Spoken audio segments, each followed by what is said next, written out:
আমরা এই দেশে বাস করে আমাদের জাতীয়তাবাদকে যদি বাঙালি বলি, সেটা কেমন,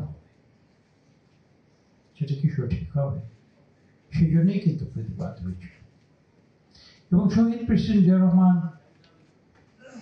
তার সমাধান দিয়েছিলেন অত্যন্ত চমৎকারভাবে, সুন্দরভাবে। তিনি বলেছিলেন, বাংলাদেশি জাতীয়তাবাদ একটি পুষ্পমাল্যের মতো, যে পুষ্পমাল্যে বাঙালি একটি ফুল, এবং সেই ফুলটি হয়তো আকারে একটি বড়, কিন্তু সেই পুষ্পমাল্যের মধ্যে আরো যে ফুলগুলো রয়েছে সেগুলো হচ্ছে এই বিভিন্ন উপজাতি, যাদের নামগুলো আমি একটু আগে বলেছি। এবং তার সমাহারে যে জাতি সৃষ্টি হয়েছে এবং যে জাতীয়তাবাদ সৃষ্টি হয়েছে, তার নাম তিনিই করেছিলেন বাংলাদেশি জাতীয়তাবাদ। দেখুন,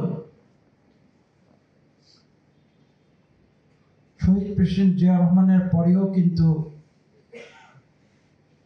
আওয়ামী লীগ একটি রাজনৈতিক দল হিসেবে এই দেশের পরিচালনায় কিন্তু তারা দীর্ঘদিন ছিল, এবং সর্বশেষ বিগত 15 বছরে তারা এই দেশে যে স্বৈর শাসন কায়েম করেছিল, সেটা বাংলাদেশের প্রতিটি মানুষ জানে।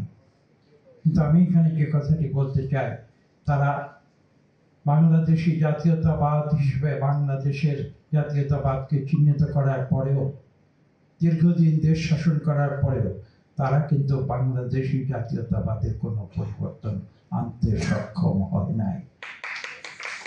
সক্ষম হয়নি এই কারণে যে শহীদ প্রেসিডেন্ট জিয়া রহমানের যে বাস্তবতা, যে যুক্তিবাদ, তার যে দর্শন, সেই দর্শনকে আওয়ামী লীগও কিন্তু অস্বীকার করতে।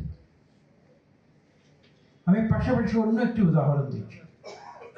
বিশ্বের অনেক জাতি তো ইংরেজিতে কথা, ইংরেজ অনেক দেশে রয়েছে, কিন্তু বিলেত, যেটা আমরা আমাদের ভাষায়, সাধারণ ভাষায় আমাদের দেশের মানুষ, গ্রামের মানুষ বলে বিলেত, সেই বিলেতের যে জাতীয়তাবাদ, সেটার নাম কিন্তু ব্রিটিশ, ইংরেজ নয়। ইংলিশ শুধু ইংল্যান্ডে যারা থাকে তারা ইংলিশ, কিন্তু ওদের যে জাতীয়তাবাদ তার নাম হচ্ছে ব্রিটিশ। কাজে এখানে উপলব্ধি করতে হবে যে বাংলাদেশি জাতীয়তাবাদের কেন প্রয়োজন হয়েছিল, এবং সেই প্রয়োজন শহীদ প্রেসিডেন্ট জিয়া রহমান স্বয়ং উপলব্ধি করেছিলেন।